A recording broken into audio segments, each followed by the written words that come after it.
Hello everyone, welcome to Diva Classes. This is Diva Vadwani and today we'll be discussing about recheck and revaluation for class 12 ISC and for class 10 ICSC. We'll be studying in this कि ये recheck और revaluation में क्या difference होता है, why council has introduced this concept and ये improvement से कैसे अलग होता है. Okay, तो first we'll be talking about recheck. Recheck में और रिवैल्यूएशन में एक छोटा सा माइन्यूट सा ही डिफरेंस होता है कि रीचेक में हम लोग अपने जो भी जितने भी टोटल मार्क्स होते हैं, टोटलिंग ऑफ मार्क्स या total marks you can say counting, जैसे plus minus whatever has to be done, पूरे मार्क्स की टोटलिंग ये देखा जाता है कि जो आंसर्स हैं वो उसमें चेक हैं कि नहीं है, जितने भी आंसर्स हैं उसका जो फ्रंट पेज पर लिखा गया है कि नहीं लिखा गया है. तो जितना भी मार्किंग रिलेटेड चीज़ें होती हैं वो इसमें आती हैं. रिवैल्यूएशन में योर कॉपी इज़ रिवैल्यूएटेड. ओके, आपकी पूरी कॉपी को रिवैल्यूएट किया जाता है, दोबारा से उसको रीचेक किया जाता है, दोबारा से पूरे एक एक आंसर को पढ़ा जाता है. That is known as revaluation. और रीचेक इज़ जस्ट कि वो कॉपी चेक्ड है, हम उसको कुछ नहीं कर रहे हैं, सिर्फ हम उसके ये देख रहे हैं कि हर आंसर को मार्क किया गया है एंड टोटल सही से किया गया है. जो प्रीवियस जो भी कॉपीज़ हैं उसके जो मार्क्स हैं हर आंसर के वो फ्रंट पेज पर लिखे गए हैं, वो सही से लिखे गए हैं. दोनों का ही जो कॉन्सेप्ट होता है वो इम्प्रूवमेंट से कैसे अलग होता है. अच्छा, improvement is a separate exam, ठीक है, बट इम्प्रूवमेंट में higher of the marks are considered. ठीक है, हायर जितने भी, अगर आपका जो पहले के मार्क्स हैं वो अगर ज़्यादा है, लाइक 36 आपके ऑलरेडी मार्क्स है, I don't want these marks, चलो हम लोग इसको 56 कर देते हैं. अगर ये पहले के मार्क्स हैं और आपके इम्प्रूवमेंट के जो मार्क्स आए हैं, सपोज करो कि वो 50 आए हैं, तो हम लोग इसको कंसिडर करेंगे इन टर्म्स ऑफ इम्प्रूवमेंट. लेकिन रीचेक और रिवैल्यूएशन में क्या होता है, जो फाइनल मार्क्स हैं आपके, final marks means after this procedure of recheck and revaluation जो मार्क्स आते हैं उसको अगर हम लोग देखें, चाहे वो 50 हो चाहे वो 56 हो, मतलब जो फाइनल आए, सपोज करो कि ये अर्लियर मार्क्स थे, अब वाले जो मार्क्स हैं आपके बढ़ गए हैं, 58 हो गए हैं, तो ये वाला कंसिडर होगा. 50 हो गए हैं तो भी यही वाला कंसिडर होगा. The final marks whether increase और decrease will be taken into recheck and revaluation. ठीक है, लेकिन दोनों का एप्लीकेशन जो है वो अलग ही अलग जाता है. ये जाता है soon after the exam results come out, that is the first week of May. और इम्प्रूवमेंट का जो नोटिफिकेशन आता है वो आता है इन जून, जिसके एग्ज़ाम्स होते हैं they are conducted in July. तो now we'll move towards, this is understood. Now we'll move towards the concept of recheck and revaluation in terms of council क्या आपको बताना चाहता है. ठीक है, सबसे पहले आता है रीचेक की रिक्वेस्ट. जो कैंडिडेट्स हैं who are not satisfied with the result, वो ऑनलाइन अप्लाई कर सकते हैं रीचेक के लिए. रिवैल्यूएशन वील स्टडी सेपरेटली, और ये क्लास 10 और 12 दोनों के लिए सेम प्रोसीजर है. Same must be received in the council's office, means obviously online, not later than 4 days. Suppose करो कि 5 को आपका रिजल्ट निकल रहा है तो विद इन 9 तो आपको जो एप्लीकेशन है वो दे देनी है. ठीक, फिर recheck is a paid service. Obviously जितने भी कॉपीज़ आपको रीचेक करवानी है उसके लिए you will be getting that, मतलब money you have to pay to the council. Individual candidates भी अप्लाई कर सकते हैं through council's website and head of the school can also apply through careers portal. Okay, फिर है the recheck will be restricted to. अब इसमें क्या क्या चीज़ें इंक्लूड होती हैं, ये देखा जाता है कि आंसर्स मार्क्ड हैं कि नहीं है, is there any mistake in the totalling of each question, और उनको फर्स्ट पेज पर ट्रांसफ़र करने में कोई मिस्टेक तो नहीं हुई है. कंटिन्यूएशन शीट जो हैं अटैच्ड है वो क्या इंटैक्ट हैं, मार्क्स उनके एडेड अप हैं कि नहीं है. एंड अब इसकी रिजल्ट कब डिक्लेयर किया जाएगा, for which the time and date will be notified to all the concerned and well in advance. Means you can take 1 month का फिर भी duration, 3 weeks, 2 weeks, 1 month you can take.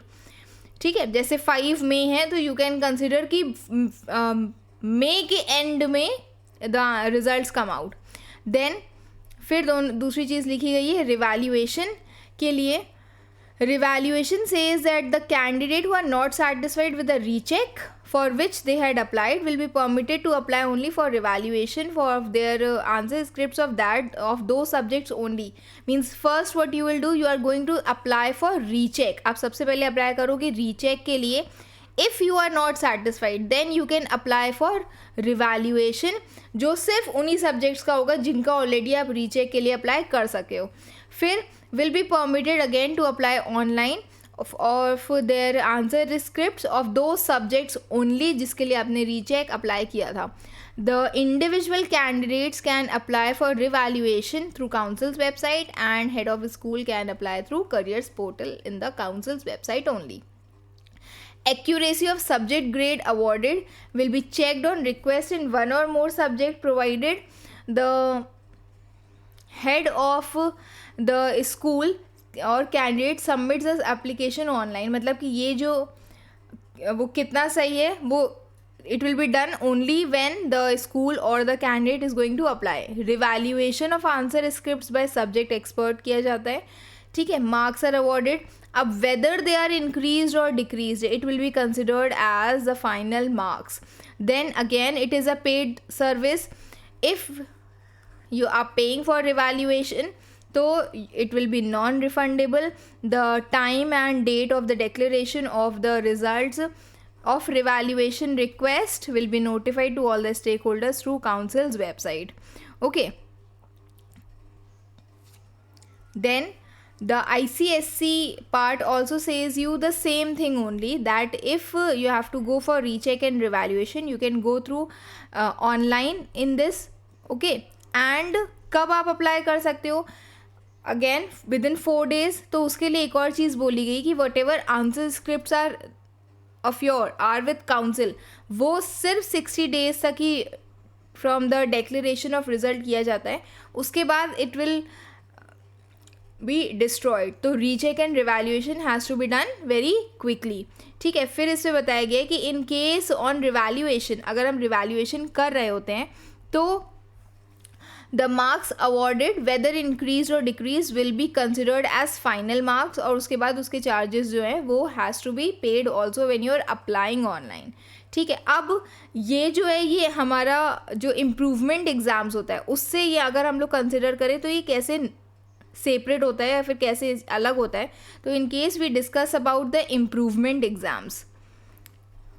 ठीक है, see improvement will give you, अगर आप बहुत अच्छे से पढ़ करके भी इम्प्रूवमेंट एग्ज़ाम देते हो तो आपके मार्क्स में कम से कम नहीं तो 50 मार्क्स का जो डिफरेंस है वो आ जाता है. ठीक है, it will 50 will is going to become 60 in case you study. And in case आप उसको नहीं भी करते हो तभी भी ये वाले जो मेरे पहले के मार्क्स है, सपोज करो कि जो मेरे नए रिजल्ट वाले मार्क्स आए हैं वो आए हैं 48 समथिंग, तो कम मार्क्स आए तो भी मेरे कम से कम हायर ऑफ द 2 मार्क्स किए जाते हैं.